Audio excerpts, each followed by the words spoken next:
Alright guys, welcome back to the channel. Today we are going to talk about a fun one. It is a little more difficult project to understand, but a good way to put it is interoperability. So the project we're going to talk about is Polkadot. So first off, if you're new to the channel, go ahead and hit that subscribe button. You'll get updates as new videos are made as long as you hit that bell notification. If you like this video, or obviously at the end you can decide, hit that like button. If not, go ahead and hit that dislike button. Let me know. But either way, let's dive into Polkadot. So Polkadot is aimed at being a scalable, interoperable, and secure network protocol for the next web. So basically blockchain 3.0. So you have Bitcoin, which is the first, or just blockchain 1.0. Then you have blockchain 2.0, which is going to be like your Ethereum with smart contracts. Now blockchain 3.0 is the ability to communicate with other blockchains. So here's the Polkadot ecosystem. This is basically going to be your relay chain, then you have the parachains, and then you have the collators, etc. I'll show you the different types. But Polkadot is a network that allows arbitrary data, not just tokens, to be transferred across blockchains. This means Polkadot is a true multi-chain application environment where things like cross-chain registries and cross-chain computations are possible. So it can transfer data across public, open, permissionless blockchains as well as private.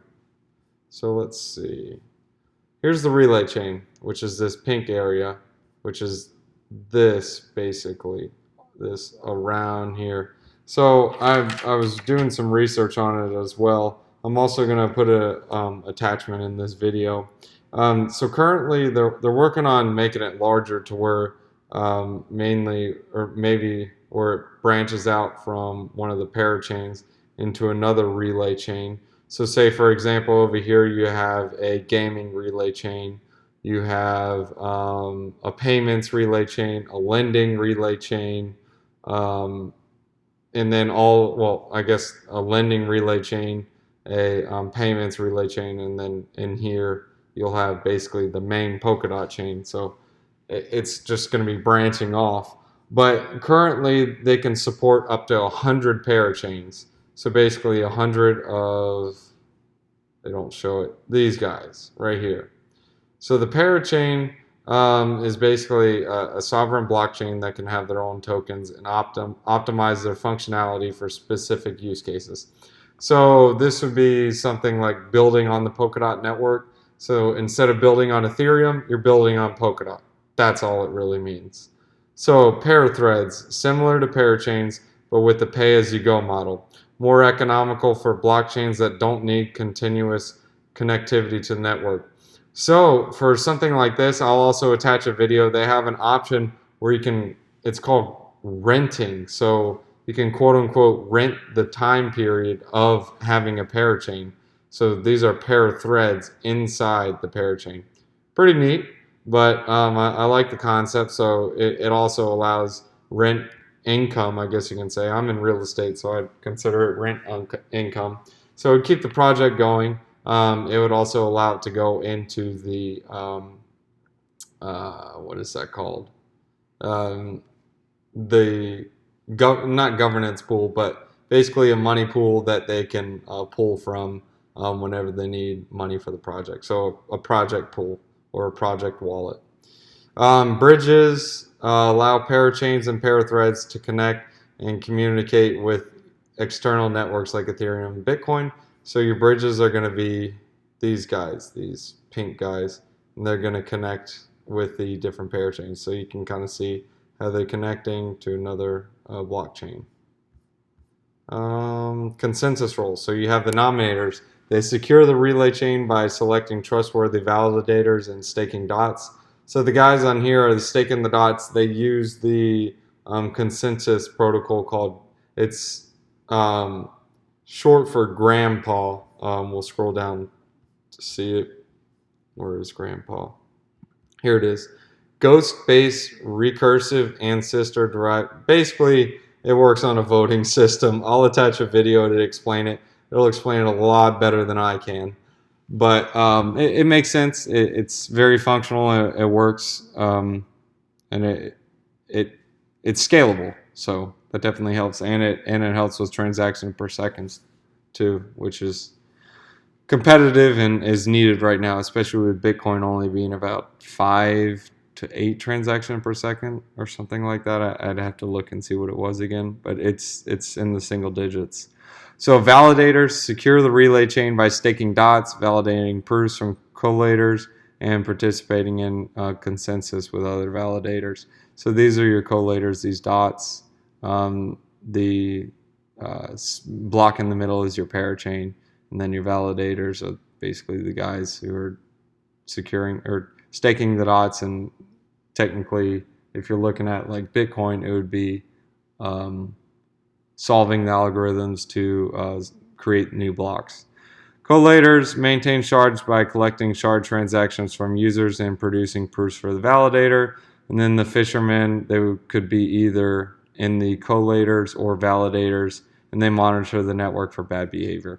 So these are the governance rules, which it's pretty cool. It's almost like how the United States works. So we have the national government, and then we have the state government. So we have an overarchy, which is your whole United States. So basically the whole entire Polkadot network has its own set of rules. But then your parachains, they can have their own set of rules on their own. They don't have to be these rules on the Polkadot. So the main Polkadot rules are pretty generalized and generic, and it also helps to prevent from forking. I think they have it written in the code that there's no forking whatsoever. Like Bitcoin had a fork where it went from Bitcoin to Bitcoin Cash. There was a couple of them actually. And then like Ethereum, a famous one was Ethereum and Ethereum Classic after the big DAO hack. Oh yeah, Substrate. This one's really cool. Oh wow, there's a link to it. Okay, that's even better. Okay, so this explains to you about Substrate. Substrate, apparently it's really easy to build on this blockchain. I think they have some videos on how easy it is. But there's one article where, or one video where one guy was able to build like a whole blockchain within a matter of minutes, maybe like 30 or 20 or 30 minutes. But the Substrate is basically how the blockchain developer or the person trying to build their own blockchain is going to work on. And it solves the problem of someone wanting to build a blockchain but not wanting to go all out. So developers can make their own blockchain on Polkadot with Substrate, and it connects to the relay chain, which is your main guy right here. And if you don't want to be like a permanent one, like on the Parachains, you can work off a Parathread and rent it out. You can see how it works and see what happens. And it still connects with other blockchains. So like all of these Parachains, they still interoperate with all of the other blockchains. So in this scenario, say you're a lending platform, you can now use the guy on the gaming platform who wants to lend his tokens on yours for a certain currency back, and so on. So this is how it processes transactions.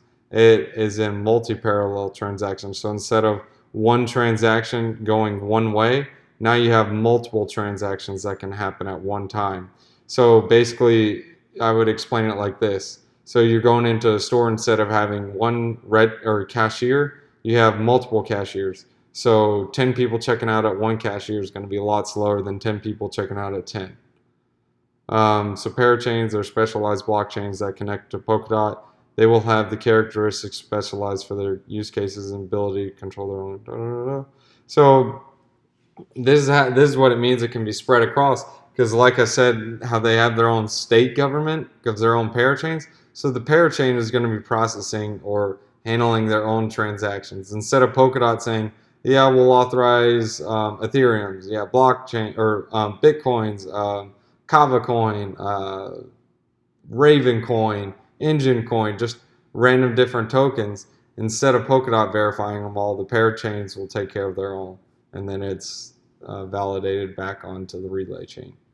So a better security model. In both proof of work, proof of stake systems, blockchains compete with each other over resources to secure their networks, and blockchains are easily attacked until they develop a significant community to support their network. So this is why Bitcoin's the strongest, because it's the biggest. But theoretically, if you use proof of work for a smaller blockchain, it's still going to have problems with the 51% attack. So 51% attacks are basically able to say, oh yeah, let me send a transaction to Jeff, send one to Bob, and then I'll send out the block saying Jeff got paid, Bob got paid, when only one of them could have gotten paid if there was only a certain amount in the wallet. So transparent on-chain governance. Updates to the protocol happen fork-free via transparent on-chain voting, so protocol development never stalls due to the lack of clear process at the relay. So DOT tokens are used in this. So this is an incentive for holding DOT tokens. There used to be about 10 million, but now there's a total of 1 billion. They had a voting consensus that there's going to be 100x of what the current supply was. And you can learn more about the governance here. Parachains are free to design their own governance mechanisms, allowing maximum freedom without affecting other parachains. So basically what I was saying is a parachain can do its own thing, and then the other parachain can do their own thing without affecting each other. This is what we're talking about, Grandpa. You can learn more about it. I'll also attach a video so you guys can understand it. Polkadot is mainnet right now, so that's big. I think you can find it on the front page where it's like Polkadot is live. Let's see. Yeah, Polkadot is live. All right. So interoperability, well, the three solutions it's providing is interoperability, scalability, and shared security. So instead of competing with other blockchains saying, oh no, proof of work, oh no, proof of stake, oh no, how about avoiding blockchain competition and just work together? I mean, all the other blockchains are trying to battle each other, but I mean, it's like that song on, what is that, High School Musical? We're all in this together. Yeah, we're all in this together. Same thing with the blockchain, especially with a lot of the altcoins. All of them go up if Bitcoin goes up. Bitcoin goes down, they all go down.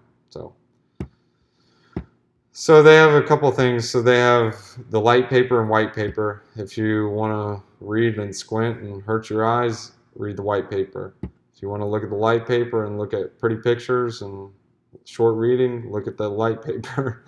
But I'm going to show you guys the light paper because it's quick and easy. It's a little more understandable. It is a difficult blockchain to understand. The main thing you need to know is its interoperability, and it's trying to work with other blockchains. So it is community powered. There's no formal governance. So what that means is you can work with your own parachain while the other guys are, or while the whole ecosystem of Polkadot is working on its own thing. So Polkadot is different. It's governed by anyone who owns dots. Polkadot's native currency in a fair and transparent way. All dot holders are able to propose a change to the protocol or vote on existing proposals. They can also elect council members who represent passive stakeholders within Polkadot's governance ecosystem or governance system. All right, so this talks about connecting the dots. Polkadot unites a network of heterogeneous blockchain shards called parachains, these guys. So you can explain it like this. We'll say Ravencoin or Kavacoin or Engine or sharing token or XRP or Bitcoin. So you get the concept. The parachains are going to be the different blockchains working together. Your relay chain's the main guy. So this is basically stating what we just talked about. The bridges, these are going to allow them to connect with other networks. So like this is what I was talking about, where maybe they're working to have the main Polkadot ecosystem linked to other ones. So like now we're going to link to this blockchain, which is Ethereum, which has its own blockchain. So like Ethereum has MakerDAO or what is that other one? Kava, no, not Kava. That's built on Cosmos. Let me read to you a bunch of them. You got Stellar, you got USD coin, like crypto.com coin, VeChain, basic attention token, Augur. So you guys get the concept. Terra, Luna, they can connect through this. And how these would communicate is with oracles, which is going to be their Chainlink integration. So right now they're linked with Chainlink for creating that. Chainlink is basically an oracle solution. I'll do a video on how that works or what it means. But an oracle is basically someone you go to for truth or consensus. So Chainlink will work like this. So say you're at a horse race and you're betting on a horse to win, and the owner of the horse race is going to be basically the guy who says, yeah, he won, or yeah, he did. That's almost what Chainlink is doing, is it's going to be your data feed. So this is your feed that's saying, yeah, it's 70 degrees today, or yeah, it's going to be dark at 6 o'clock. This is where you're going to get your information, which is the oracle. Go back to where we were. So here's talks about the council members and the technical committee.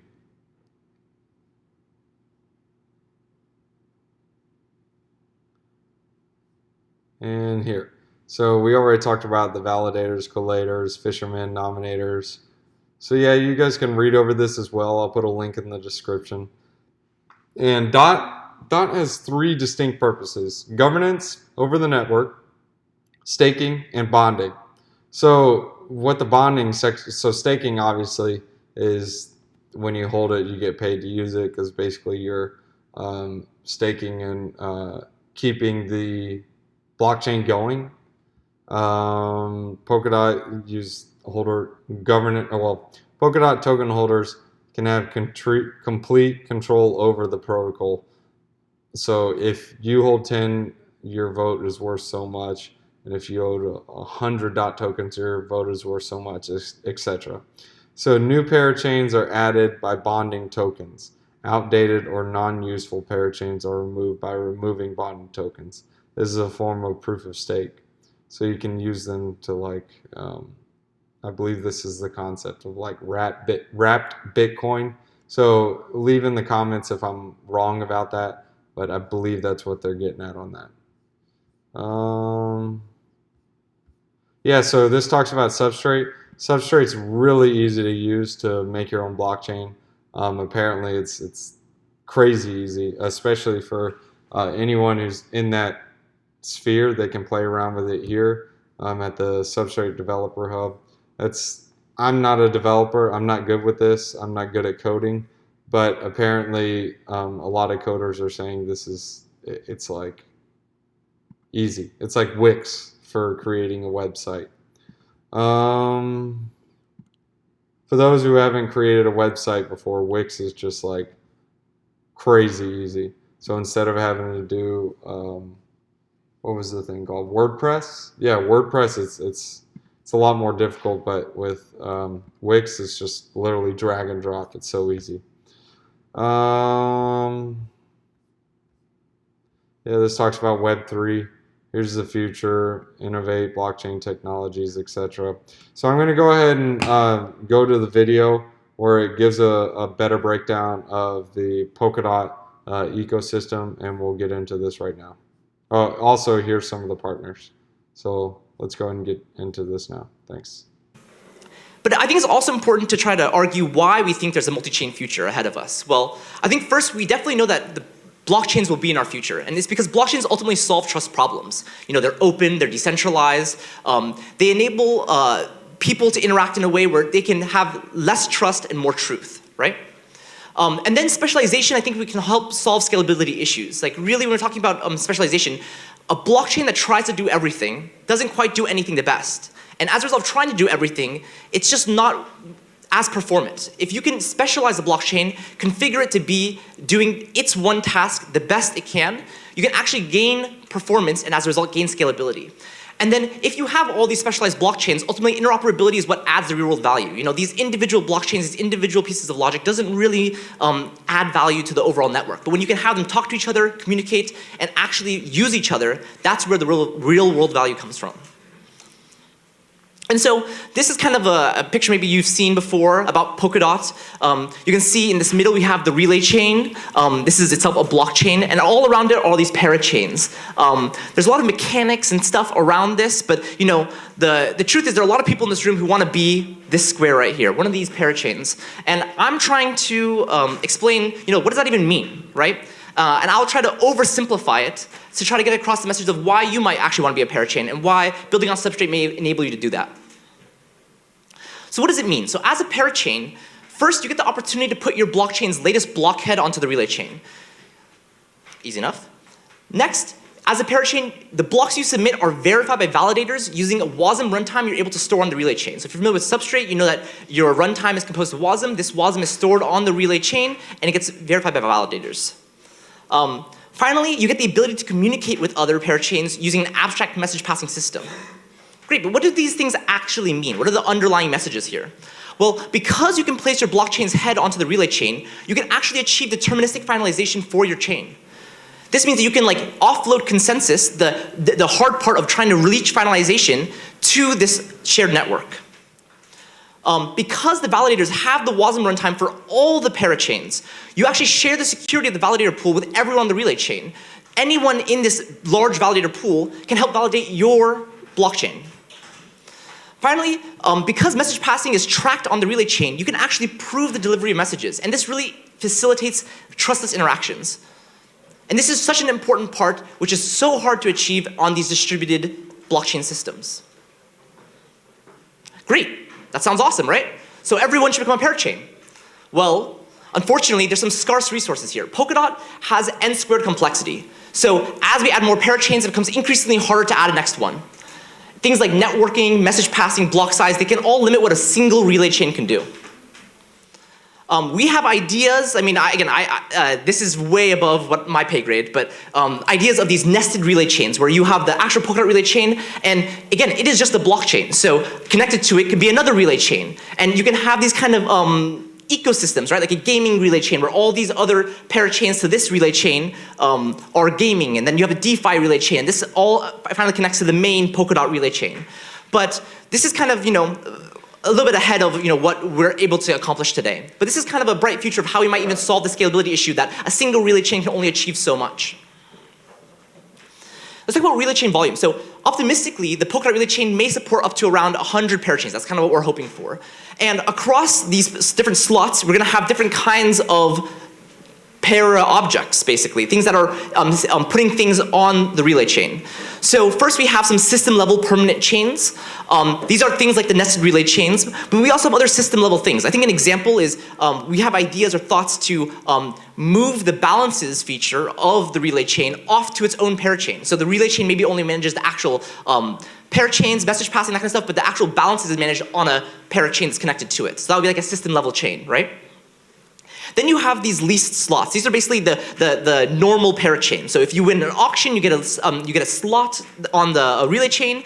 You become one of these permanent slots, or not permanent, but you get a slot basically for a lease during this time. And then finally, this new thing, maybe you heard of it, maybe you haven't, these parathreads. And basically, we think that any of these extra capacity that the relay chain can support, we can actually have this parathread system where people who want to use Polkadot, but don't necessarily want to commit the huge cost to get a leased slot, maybe who want to just try it out, or maybe even people who had a leased slot but no longer have one can continue to use Polkadot through this parathread system. So let's go a little bit into parathreads and parachains.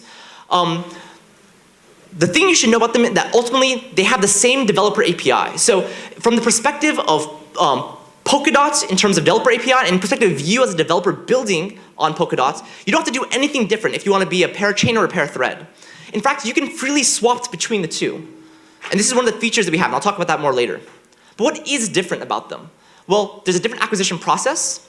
Exactly how you become a parathread or a parachain is slightly different. I'll talk about that too. There's different scheduling and throughput. This is the main one, where basically parachains offer you full throughput. You get like the premium priority on the relay chain, where parathreads are kind of more pay as you go.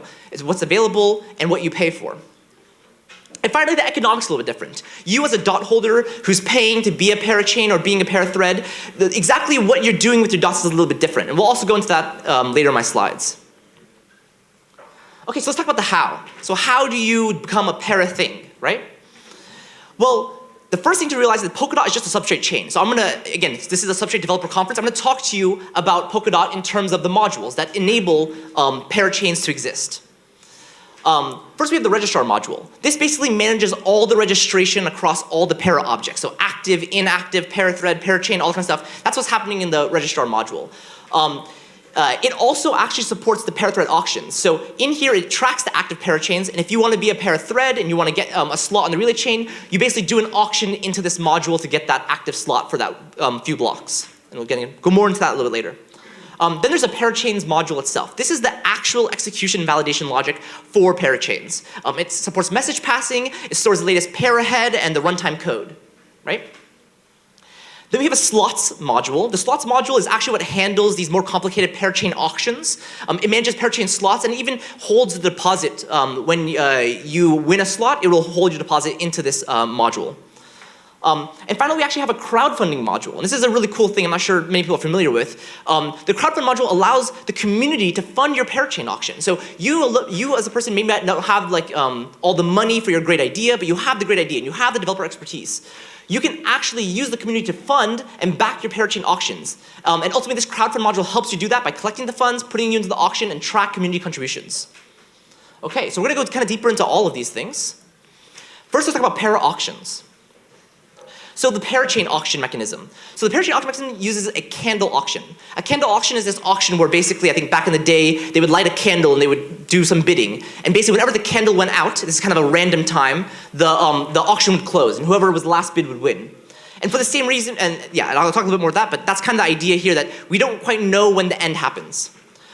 This kind of auction is initiated by governance, so maybe a democracy proposal, maybe, I don't know if there probably won't be ever pseudo, but you can basically say, hey, there's more room for more parachains, governance can go through and initiate a new auction. The auctions happen one at a time, and they auction off a 2-year slot. These slots are split into 4 parts, which are 6-month leases. What's cool is if you win this auction, you put your money into a deposit, but then you get all of the dots back to you at the end of the lease.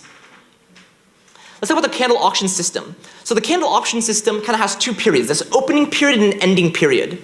The opening period is basically time to allow people to realize there's an auction, to make the initial bids, to kind of figure out what the right general price might be for a parachain slot. But then you reach this ending period. And this ending period is known, it's fixed, and anytime during this ending period, it could randomly close. But the way we do this is we actually let the entire ending period go through. So during this ending periods, everyone's bidding, everyone's going up and higher or changing whatever kinds of bids they have.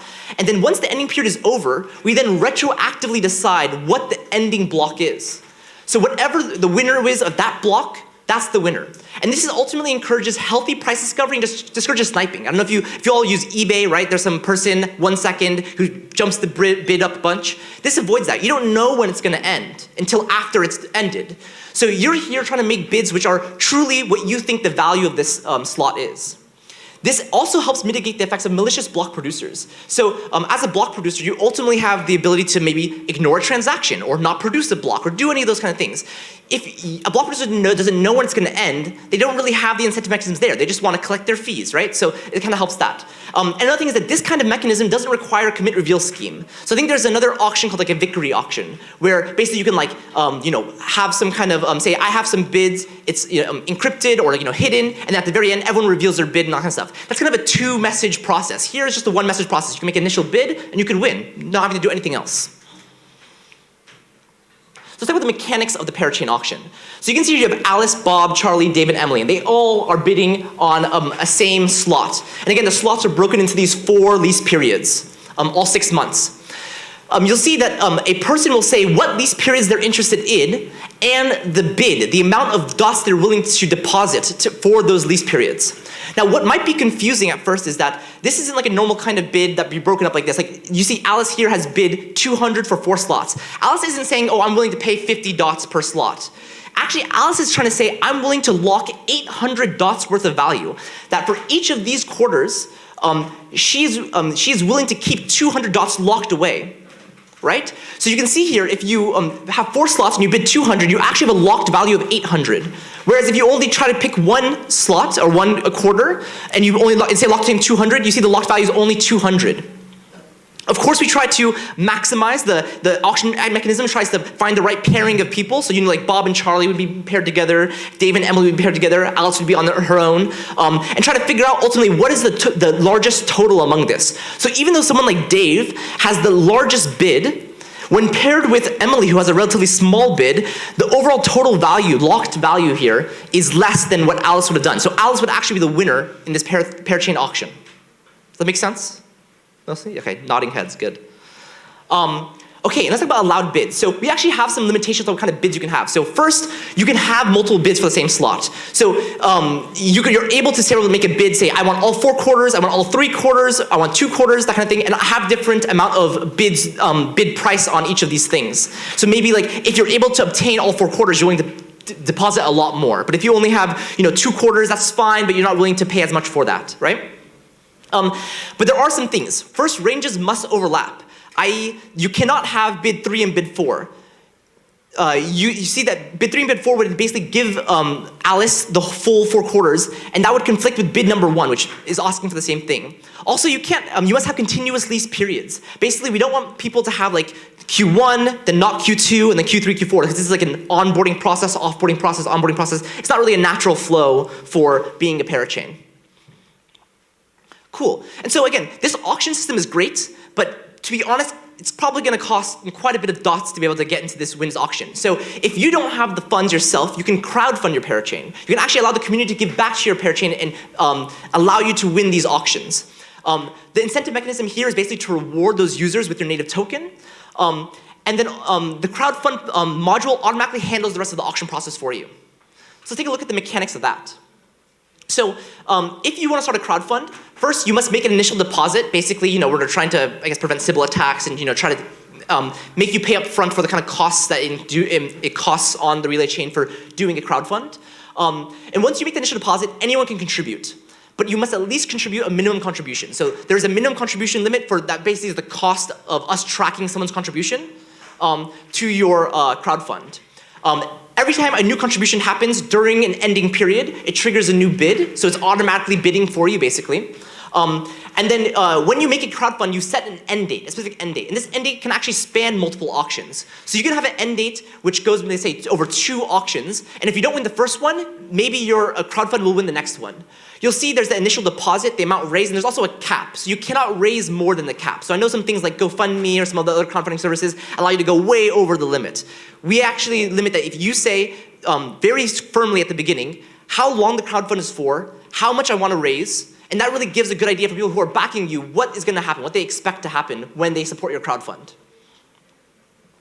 And the mechanics run, so ultimately the module generates a child tree. If you want to learn more about child trees, I have a talk tomorrow as well about storage. But we have a child tree which tracks user contributions. If you know anything about Merkle trees, basically you can use the hash of this Merkle tree to verify any of the contributions in the tree. So someone can say this tree off chain, and we can use this tree head to basically verify, yep, these are all the bids, these are real people who've contributed.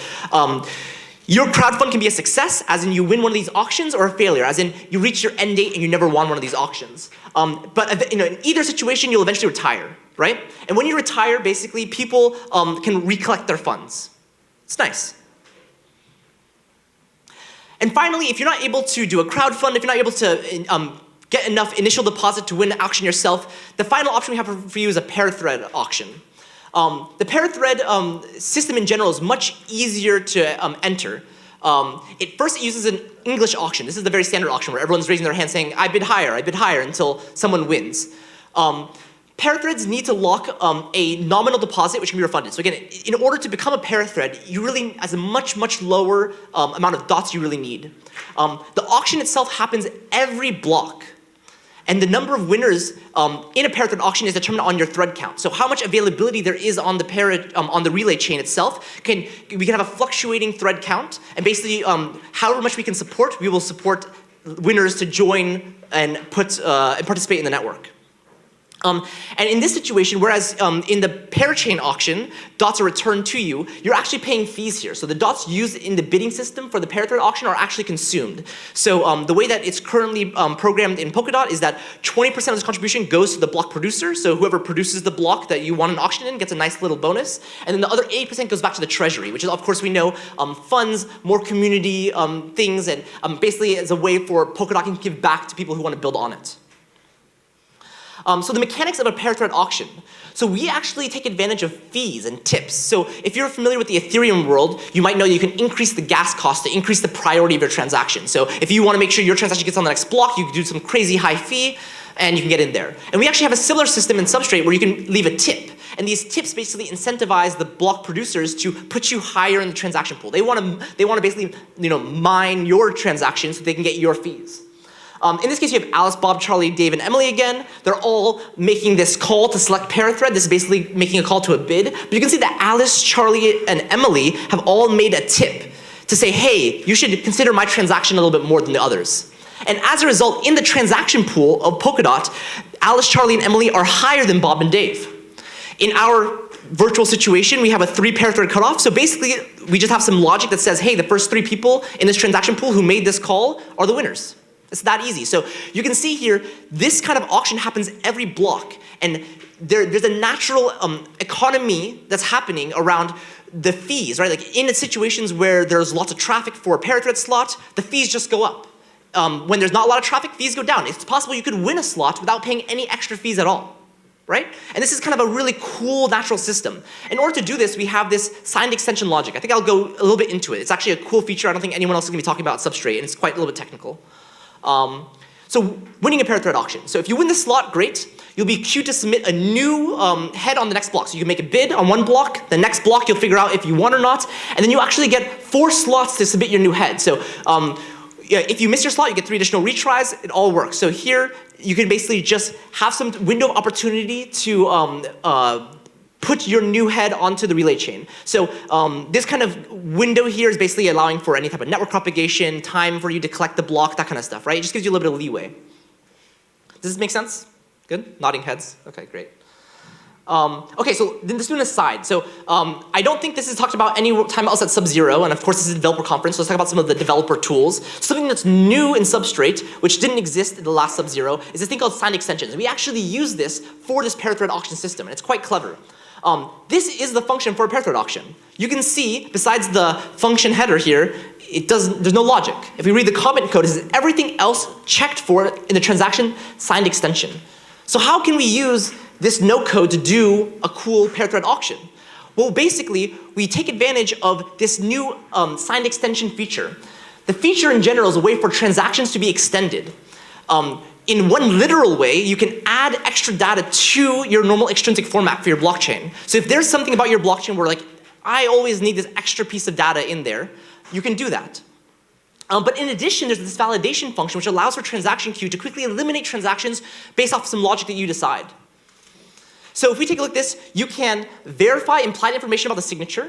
This is an example of a checking replay attack, so we use it for checking replay attacks. So if you're building different substrate chains, you might know that the transactions might actually work on other substrate chains if we didn't check that the transaction has encoded into it the information about the genesis block. But it doesn't literally include the genesis block into every transaction. That's like a huge waste of space. What it actually does is, there's some implied information where we actually, when you generate the signature for your transaction, you take the transaction, you take this genesis block, you form the signature with that information in it, and then you take out the genesis block information and just pass the transaction itself. We know on our own substrate chain what the genesis block hash is, so we can add it back and then do the signature verification in that way. So you can actually kind of sneak in some data, or you can actually have literal data there and have that be verified. But you can see this is kind of a cool feature. You can also decrease priority in the transaction queue. So this is the whole fee system, right? So if we have implemented fees using the signed extension, if you add a fee, we will make sure it gets to the right block producer, and we will basically increase the priority of your transaction queue. You can also decrease the priority. If for some reason you can detect some data in there is really crap, you can decrease the priority of a transaction before it even gets to your network, right? And finally, you can trigger additional logic for certain functions calls within your runtime. So the sign extension knows about the functions that you're calling, and you can add your own additional logic wrapped around it. So this is actually how we limited chain functionality in Kusama. So in Kusama, you might know, I think we just heard that we just enabled transfers. And even before that, we disabled governance, we disabled all these things just to make sure it works. We actually use signed extensions to say, hey, is the call coming in calling balances module? If so, sorry, no. And then when we want to enable it, we just remove that one check. And basically now we can enable these calls to the balances module and stuff like that. So you really have now this plug to access these transactions, do verification, do priority handling, all before it even hits the runtime execution logic. Cool. Cool. Okay, para-economics. So parachain economics. Locking your dots isn't free. That is the economics. That there is an opportunity cost to taking this thing which is worth value and blocking it away from your ability to use it. So ideally, you are trying to lock your dots away because you think by joining the network and participating that you'll increase the value of the dots. And ultimately, this is a good return of investment on the dots that you locked away. Pretty much makes sense, right? Pretty simple. Parathread economics, a little bit different, but it's the same kind of thing. Ultimately, what you're trying to do with parathreads is incentivize collators to pay this bid, to make this bid, pay this fee on your behalf. And the way you do that is basically you incentivize them with your own native token. So native token payout can be the transaction fees collected in that block, that totally makes sense, but can also be some additional logic that you add to your parathread with like some parathread token sponsorship, where basically, you can see here the graph, this is the value in dollars, this is the number of relay chain blocks since last finalized parathread head, and the longer and longer your blockchain hasn't finalized, or hasn't put a block on the relay chain, the more this function will want to pay the user who does it. And eventually we reach a point where you will get paid more in your native token than it would cost you to pay the fee on the relay chain. And this is good for you. You're getting paid to do this. And this kind of natural economy will basically allow blocks to naturally be produced when the parathread bid is less than the native token payout. So this is nice, and this is kind of how it works. And of course, this the cost of winning a parathread bid is going to go up and down based on the usage, right? Based on the availability of parathread slots on the relay chain. Make sense? Nodding heads, good. Okay, so para life cycle. And so what's really cool, and I think a feature that's not really well represented until now, right now, about parathreads is that it actually completes the lifecycle of what it means to be a parachain. It's kind of a little bit awkward before when you have parachains, and at some point maybe you didn't win a slot, and now you're just kind of going to nothingness, right? Like you just can't produce blocks. All of your consensus is basically kind of like for naught, right? And with parathreads, we actually give a really great offboarding story. If for any reason you don't win your slot, or even if you want to sell your slot, you can become from a parachain to a parathread. You get the same full security, the same instant connectivity, but you just have less kind of volume throughput, right? Or if you're a parathread and you say, hey, I want to just try out the network, see if it's actually hyped up as much as it's supposed to be. You can try a parathread, start working, and be like, wow, this is a really awesome network. I'm doing really awesome things. I want to increase to become a parachain, get that full throughput. So you can upgrade and become a parachain. And what's happening here is actually the ability to swap freely between parachains and parathreads will actually create almost secondary markets for parachains. That there will be people who say, it's not well understood necessarily what the value of a parachain is today. And it may change drastically over the 6 months, 1 year that we initially launched Polkadot. So this kind of swapping mechanism can allow parathreads and parachains to kind of have this economy to kind of buy and sell the slots based off of what the interpreted value is. And as a result, you actually get a really good idea of what being a parachain is worth. And this really kind of helps just the overall economy. You don't want to go all over the place with the prices. Here, with this kind of natural marketplace, you can actually derive very quickly what a natural price for being a parachain is. Cool. And of course, earlier today, hopefully you listened to Rob's talk and maybe you participated in the workshop about Cumulus. So, ultimately you are building Substrate chains today and you want to maybe get on this network, follow these kinds of different processes I talked about. Well, we have this library Cumulus, which makes you easily convert your Substrate code base into a compatible Polkadot Parachain. It's broken into a few components. I won't even go into it. You heard about it earlier today, but this is really the starting off point. And the main goal here is that, along with the knowledge you have of how to become a parachain, you need to ultimately write a chain and then make it join the network. And with Cumulus, we're trying to make that as easy as possible. All the work you've done is for something, and if you want to come here, we make it as simple as possible for you to do that. That video helped a little bit about understanding with Polkadot and the problems they're trying to solve and how it's mainly going to work and how the ecosystem works and the main reason to have dots. I love the system where you're allowed to bid for parachain slots. That's pretty unique and kind of a cool little model that they have. But this project was created by Gavin Wood, or one of the founders. The main founders was Gavin Wood. This guy, he's from Ethereum. He's killer, man. He's basically the guy who was behind. He basically invented Solidity, which is how Ethereum is running. So if that says anything about Polkadot, or if that doesn't say anything about Polkadot, I don't know what does. Again, this isn't financial advice. This is just my opinion. So anything in this video is just all my opinion. You take with what you get on this video and you do your own research. So Gavin Wood, he coined the term Web 3.0. Robert Harmer is a Thiel Fellow, so I guess he's with Peter Thiel, which is nice. He has a research development background. So yeah, they got some smart people. They got good people behind there, not just a fly-by-night. You can learn about their mission here. Go to their technology. You can send in inquiries, general chat. Oh, Bitcoin coming to Polkadot. Oh yeah. See, this is what I was talking about, the wrap token. So I was right. So they're going to wrap the tokens. So in order to do this, you have to use dot tokens to wrap this. So just like wrap Bitcoin, because Bitcoin is so slow, people have been wrapping it in order to transact. And basically how wrap Bitcoin works is you can exchange it for a Bitcoin. So one wrapped equals one bit, etc. That's the theory of it.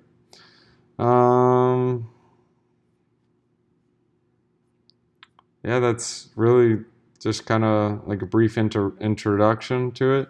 So it's a cool project. It's similar to Cosmos, but it's not. So I'll do a later video on Cosmos so you guys can see what it is. But if you guys like this video, found it informative, go ahead and hit that subscribe button. It really helps with the YouTube algorithms. I make these videos so you guys can get information and you guys can do your own research and see what projects I think are good projects, or in my opinion, I like. If you guys like this video, smash that like button. It helps the YouTube algorithms. Go ahead and leave a comment about what you think about this project on Polkadot.